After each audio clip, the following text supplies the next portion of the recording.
There's an ideological fire spreading across the world, proclaiming that it will be the solution to all of the world's problems. Every major scholar, politician, leader of industry, and government official is pushing this new system of government. What exactly is this Great Reset that seems to have come out of nowhere? The first thing we must understand is that this system is not new. And in order for us to understand what this Great Reset is, we must look to our past, to the roots of this ideological system. We must go all the way back to the architect of this utopia, this world government system. Millions now dead would be alive. Karl Marx was a German philosopher and economist from Germany who lived in the 1800s. In 1848, Karl Marx published the Communist Manifesto. In his manifesto, Marx laid out a plan for governance in a utopian society. And in it, no one would own land, and all rents of the land would be used for public purposes. There would be a heavy progressive income tax.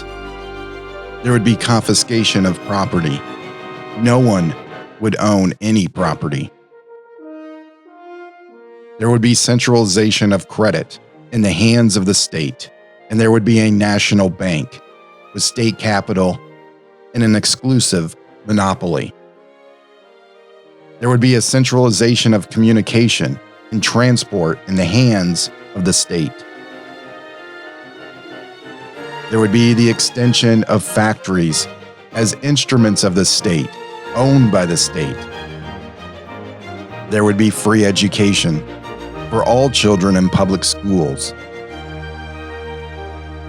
This was a grand idea in 1848. And for the next 170 years, disciples of this utopian philosophy of world government tried to put Marx's theory into action. In 1917, Vladimir Lenin led a small group of intellectuals in the Bolshevik Revolution that created the communist state of Russia. Woodrow Wilson tried to create a utopian government system after World War I by forming the League of Nations in 1920. Adolf Hitler envisioned a Third Reich that would encompass the entire world. And part of its core was this idea that the state owned the industry. And in response to World War II, the world came together in 1948 to form the United Nations, a forerunner for world government. During the 1970s, a prominent figure rose up in the world. And the philosophy was this new world order.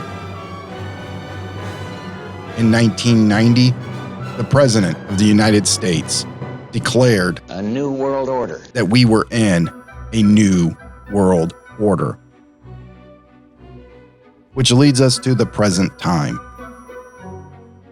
And under the tutorship of Klaus Schwab, the World Economic Forum is pushing this Great Reset. So what exactly does this Great Reset want for the world? Welcome to the year 2030. Welcome to my city, or should I say, our city. I don't own anything. I don't own a car. I don't own a house. I don't own any appliances or any clothes. It is imperative that we reimagine, rebuild, redesign, reinvigorate, and rebalance our world.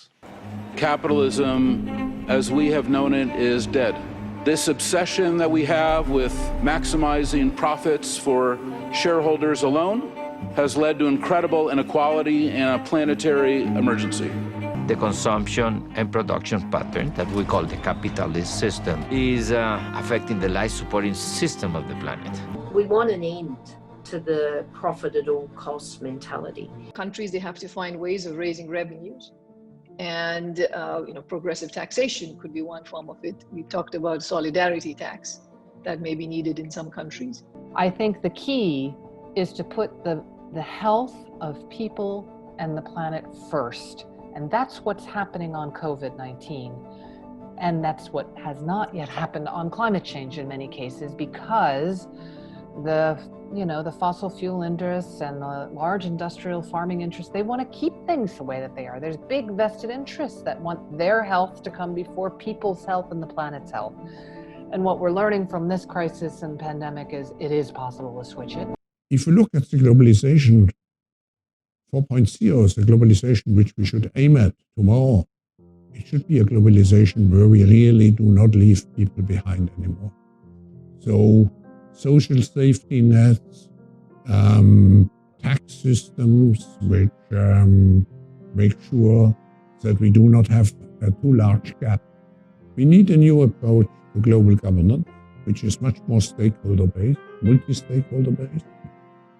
We have to be aware of the tremendous consequences of the fourth industrial revolution, and we have to prepare for this revolution. We have built a network of centers for the fourth industrial revolution, where we try to bring governments and business and civil society and the young generation and academia together. Does this sound familiar?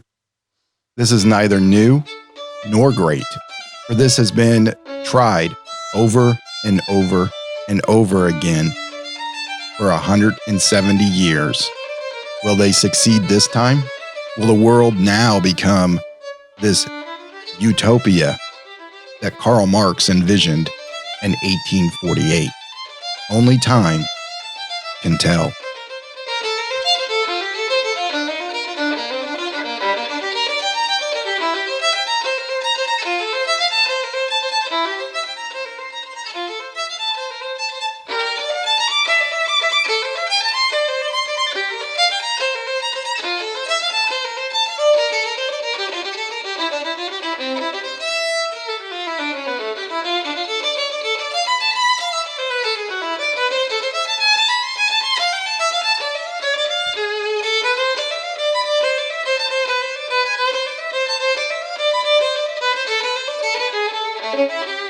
Thank you.